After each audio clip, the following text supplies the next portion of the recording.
লগে লগে আমি কৈছোঁ যে গৰু খুটি যি গৰু চোৰৰ কাণ্ড বা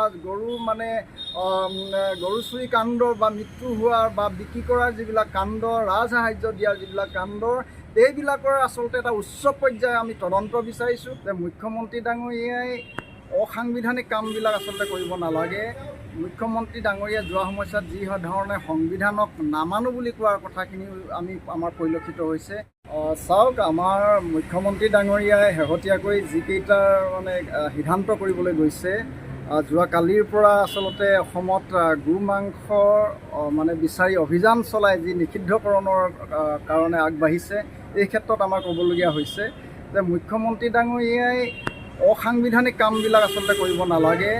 মুখ্যমন্ত্ৰী ডাঙৰীয়া যোৱা সময়ছোৱাত যি ধৰণে সংবিধানক নামানো বুলি কোৱাৰ কথাখিনি আমাৰ পৰিলক্ষিত হৈছে।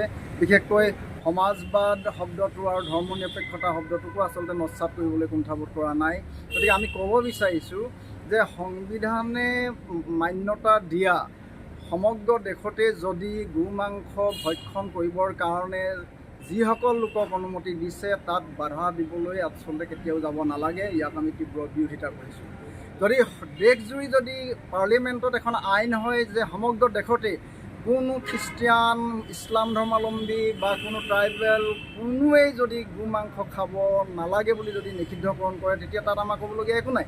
কিন্তু এতিয়া বিশেষকৈ এটা বিশেষ সম্প্ৰদায়ক টাৰ্গেট কৰি অসমত গো মাংস নিষিদ্ধকৰণৰ অভিযান চলায় যি ধৰণে তেওঁ পৰামৰ্শ দিছে, ই কেতিয়াও সাংবিধানিক নহয়, ই কেতিয়াও গ্ৰহণযোগ্য নহয়।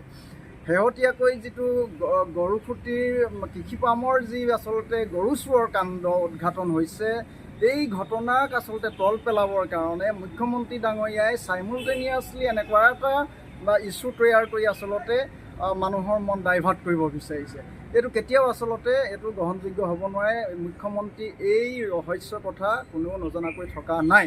মুখ্যমন্ত্ৰীয়ে বিগত সময়ছোৱাত যিবিলাক মৌলিক ইছ্যু জনগণৰ, যুৱচামৰ যিটো নিবনুৱা সমস্যা, জনগণৰ বস্তু চোৰা দামৰ সমস্যা বা আমাৰ অন্য যিবিলাক জ্বলন্ত সমস্যা আছে, এই সমস্যাবিলাক মোকাবিলা কৰাৰ কাৰণে যিবিলাক নীতি আঁচনি গ্ৰহণ কৰিব লাগে, যিবিলাক আলোচনা বিতৰ্ক কৰিব লাগে, তাৰ পৰা ফালৰি কাটি তেখেত যিহেতু এইবাৰ ফেইল হৈছে এইবিলাক এড্ৰেছ কৰাৰ ক্ষেত্ৰত, তেখেতে ভাবিছে যে অহা নিৰ্বাচনৰ সময়ত তেখেতে যথেষ্ট প্ৰত্যাহ্বানৰ সন্মুখীন হ'ব।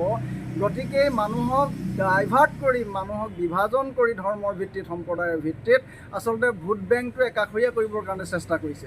কিন্তু মুখ্যমন্ত্ৰী ডাঙৰীয়া, আপুনি এইবিলাক কৰি আচলতে আপোনাৰ উদ্দেশ্যত সফল হ'ব নোৱাৰে।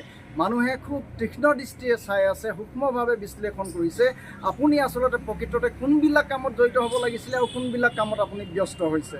গতিকে এইবিলাকৰ উত্তৰ আচলতে অসমবাসী ৰাইজে 2024 চনৰ নিৰ্বাচনত দিব, এই কথাটো আমি কৈছোঁ। লগে লগে আমি কৈছোঁ যে গৰু খুটি যি গৰু চোৰৰ কাণ্ড বা গৰু চুৰি কাণ্ড বা মৃত্যু হোৱাৰ বা বিক্ৰী কৰাৰ যিবিলাক কাণ্ড, ৰাজসাহাৰ্য দিয়াৰ যিবিলাক কাণ্ড, এইবিলাকৰ আচলতে এটা উচ্চ পৰ্যায়ে আমি তদন্ত বিচাৰিছোঁ। এই তদন্তৰ জৰিয়তে আচলতে প্ৰকৃত দোষীয়ে যাতে তাৰ শাস্তি পাব লাগিব। যিবিলাকে ৰাজসাহাৰ্যৰ নামত আমাৰ চৰকাৰী ধন আত্মসাৎ কৰাৰ যিবিলাক পৰিকল্পনা কৰিছে, যিবিলাকে লুণ্ঠন কৰাৰ উদ্দেশ্যে এই কামবিলাকত জড়িত হৈছে, গতিকে ইয়াৰ এটা উচিত তদন্ত আমি কমিউনিষ্ট পাৰ্টীৰ তৰফৰ পৰা দাবী